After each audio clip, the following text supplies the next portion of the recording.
Hi, I'm Bud Darr, President and CEO of the Cruise Lines International Association. I'm here in Anchorage, Alaska today, and I have the pleasure to be with Steve Jones of ORCA.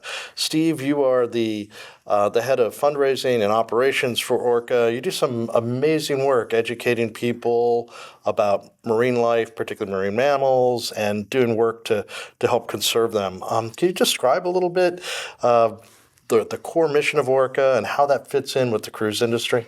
Absolutely, Bud, and thanks for having me. And ORCA are a small NGO based in the UK, but we work all around the world, and our mission is simple.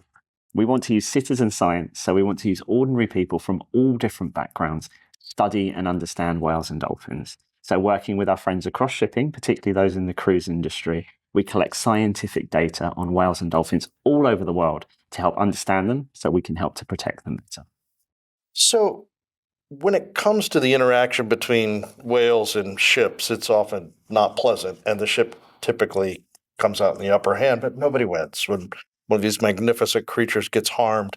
Are you able to develop some best practices and provide operational assistance to those ship owners, such as cruise ship owners, that are truly interested in avoiding whale strikes?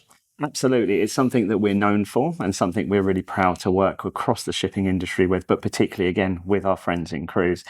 The people who live and work at sea are the most passionate about protecting the ocean. We know that no one wants to hit whales, but where you have ships and whales, these interactions can happen, and we want to give support. So we give training to crew. We have a renowned training program where we teach thousands of seafarers a year how they can take practical steps to avoid collisions, as well as doing cutting edge research in places like Alaska, where we are right now, to help understand the way that whales and ships interact so we can give better guidance for the future.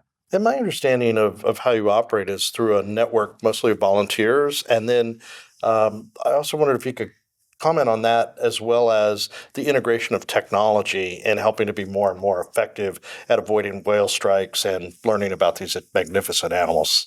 Absolutely. And volunteers are our lifeblood. We're really lucky to have a network of volunteers all over the world, not just ordinary people, but seafarers, people working in entertainment and outreach roles on ships. And across the board, all of them care about protecting these animals. So using our app, our Ocean Watchers app, they collect data for us and feed it back to us in real time so that we can understand the changes that we're seeing in whale and dolphin behavior and how we can help to protect these important habitats better.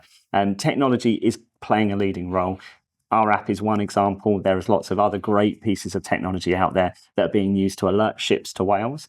As developments sort of proceed over time, we're really hoping that more of that will help us to keep these animals safe and to reduce the number of collisions. Well, fantastic stuff, Steve.